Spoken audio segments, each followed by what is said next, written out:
Natasha Lyonne is fucking awesome in this, dude. Like, she delivers every single line, like, with the kind of comedic zeal that you would need to pull it off. So let's go ahead and now talk about one of the main bulk of our conversations here today in What's in the Box, and that is the show Russian Doll. This has come out yesterday on Netflix. There's only 8 episodes, and they're at 25 minutes apiece. So let's go ahead and play the trailer, and Christian and I will be right back with our thoughts on the show. In the mouth. Sweet birthday, baby! I'm having a very hard, never-ending night. That was Russian Doll, which is already out on Netflix. For people who don't know what the story is after you saw the trailer, this is pretty much a pseudo, Groundhog's Day, Happy Death Day. Was that movie that came out not too long ago, Christian, about the girl who kept on dying on her birthday? Right, Happy Death Day. But before people get all wrapped up in that, that's the basic concept, right? But also Groundhog's Day. I see a bunch of people in the chat saying Happy Death Day, and I'm worried that they just don't know that Groundhog's Day is a film. They're just that young, so it scares me. And it did. But yeah, I mean, I think that that's a very loose concept of it, and even the trailer kind of makes you think, oh, it's like this happy-go-lucky kind of adventure that happens over and over again. But it actually is kind of way deeper and more existential. And on top of that, it's kind of it's very clue driven, right? Like butterfly effect, one of the decision affects something differently. You have to keep a track of all these different decisions you've now made and stuff like that. Mm-hmm. And also she may not be alone in this, right? So I don't want to spoil too much. I haven't finished it. I know we just want to do initial impressions, but I'm really digging it. How do you want to start to tackle this, man? Because it is a pretty big topic. Yeah, of course. So of course, this is behind the masterminds of Amy Poehler, Leslie Headland, Natasha Lyonne, who stars as Nadia right here, as you can see. And it's a very simple concept, but there's so much more to it. And as each episode, as you're done with each episode, it kind of layers into something deeper and brings up something more existential, as you were talking about, right, Christian? And I think that's what I really liked about this show, that on the outside, it really is this comedy thing about this girl who she keeps on dying on her 36th birthday, and it's always...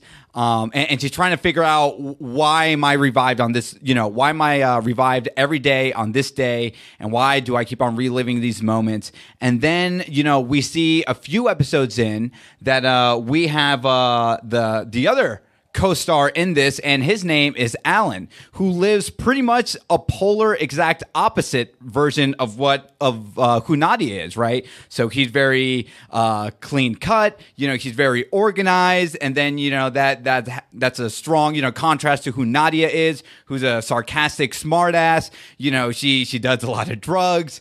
But deep down she's a good person, and when you watch the show, you actually kind of like the character, right? There might be some people turned off by her demeanor, but with the people who are behind this show, I like the humor I got throughout it. How did you feel about the humor in the show? No, I dug it, man. Honestly, it's going to be a weird comparison. It reminds me a little bit of BoJack, in that there's this bittersweet kind of oh yeah, we're laughing because we're all really fucking sad sort of thing to it. And you can tell that all of her actions are like self-medication and whatnot. So, I mean, there's definitely a sad undercurrent to it, but it is like a whip smart comedy, man. And I want to give credit where credit's due. Natasha Lyonne is fucking awesome in this, dude. She delivers every single line, with the kind of comedic zeal that you would need to pull it off. And believe it or not, she actually reminds me a lot of Joe Pesci. You know what I'm saying? Goodfellas, Home Alone, Joe Pesci. Just she's got this wise guy fucking mentality. She's always got a quick one-liner and stuff, and in a way that doesn't feel overwritten like Aaron Sorkin or something like that. Mm-hmm. This is just a really, really good script or a really good story. And yeah, we've seen it before, Happy Death Day. Yeah, we've seen it before, Groundhog's Day. But dude, it's a really good subversion of all those expectations too. So I'm really loving it, man. I can't recommend it enough. And then as soon as I saw the trailer, I was like, yeah, no, this is going to be a hit, man. So I'm glad you're digging it too. Yeah, I was going to say this. I know you only saw a few episodes. I saw the entire thing. This is something, again, like I said in the beginning of the review, it's only 8 episodes. They're about 25 minutes apiece. And this was one of those shows, Christian, the next thing before I knew it, I was already done with it. I'm like, oh shit. Now, what surprised me is that I felt like it ended on a nice bow tie of an ending, but I found out that there's actually going to be 3 seasons in total of this, which to that I'll say, yeah, give me more of.